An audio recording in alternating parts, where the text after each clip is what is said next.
একটা সময় পরিশ্রম করার পরও তুমি হেরে যাবে। হ্যাঁ, তুমি ঠিকই শুনেছ।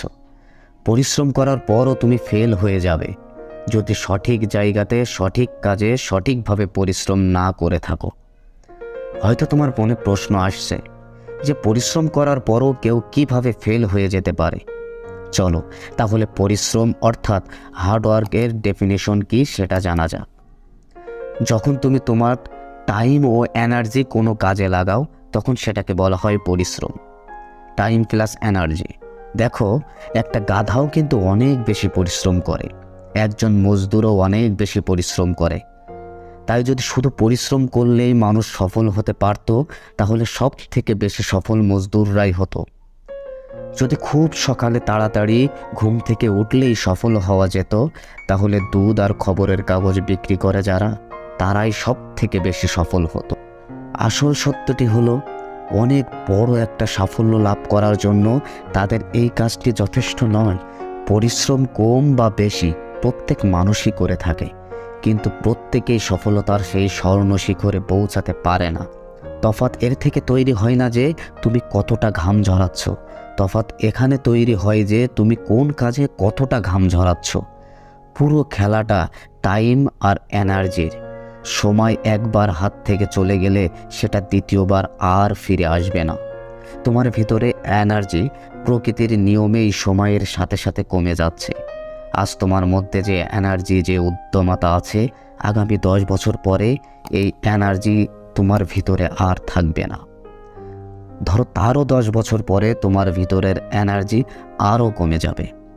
একটা কথা খেয়াল রেখো, আজ তুমি যেখানে তোমার সময় ও এনার্জি খরচ করছো, আগামী দিনে ঠিক ওই রকম রেজাল্ট তুমি পাবে। একটু ভাবো, আজ তুমি যে কাজটা করছো সোসাইটিতে সেই কাজটির ভ্যালু কতটা। সেই কাজটি যদি সর্বোচ্চ করা হয় তাহলে তুমি কতটা উন্নতি করতে পারবে, তোমার ভ্যালু কতটা বাড়বে।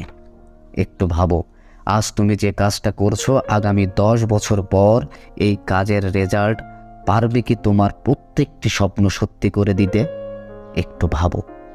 যদি উত্তর হয় না, তাহলে নিজের জায়গা বদলাও। সাকিব আল হাসানকে তো তোমরা সবাই চিনো। তার পিতা একজন ব্যাংক কর্মকর্তা ছিলেন। তাই সাকিব আল হাসানও যদি পিতার মতোই ব্যাংক কর্মকর্তা হওয়ার সিদ্ধান্ত নিতেন তাহলে তিনি ব্যাংকে গিয়ে যতই পরিশ্রম করতেন না কেন, আজ তিনি যতটা সফলতা পেয়েছেন এত বড় সফলতা তিনি সেখানে কোনো দিনই পেতেন না। 50 বছর ব্যাংকে কাটানোর পরও তিনি কোনোদিন সেখানে পৌঁছাতে পারতেন না। আজ কয়েক বছরের ব্যবধানে তিনি যেখানে পৌঁছে গিয়েছেন। তবে এগুলোর মানে এই নয় যে কোনো কাজ ছোট আর কোনো কাজ বড়। কাজ কখনো ছোট বা বড় হয় না, কাজ তো কাজই হয়। তোমাকে শুধু এতটুকু দেখতে হবে, আজ তুমি যে কাজটি করছো এই কাজটি আগামী দিনে তোমাকে কি সেই জায়গাতে পৌঁছে দিতে পারবে যেখানে পৌঁছানোর জন্য তুমি স্বপ্ন দেখছো। যদি উত্তর হয় হ্যাঁ, তাহলে বন্ধু নির্দ্বিধায় পরিশ্রম চালিয়ে যাও। আর যদি উত্তর হয় না, তাহলে জায়গা বদলাও। মনে রেখো, সঠিক সময়ে সঠিক জায়গাতে সঠিক পরিশ্রম করবে, তবেই তুমি একজন সফল মানুষ হতে পারবে। আমাদের আয়োজনগুলো যদি আপনাদের ভালো লেগে থাকে তাহলে ইউটিউব চ্যানেলটি সাবস্ক্রাইব করে পাশের বেল আইকনটি টাচ করে দিবেন। সেই সাথে লাইক কমেন্ট করে আমাদের উৎসাহ প্রদান করবেন। আর হ্যাঁ, ডেসক্রিপশনে দেওয়া ফেসবুক পেজটিও ফলো করে রাখতে পারেন যাতে আমাদের সব ভিডিও সবার আগে পৌঁছে যায় আপনার কাছে।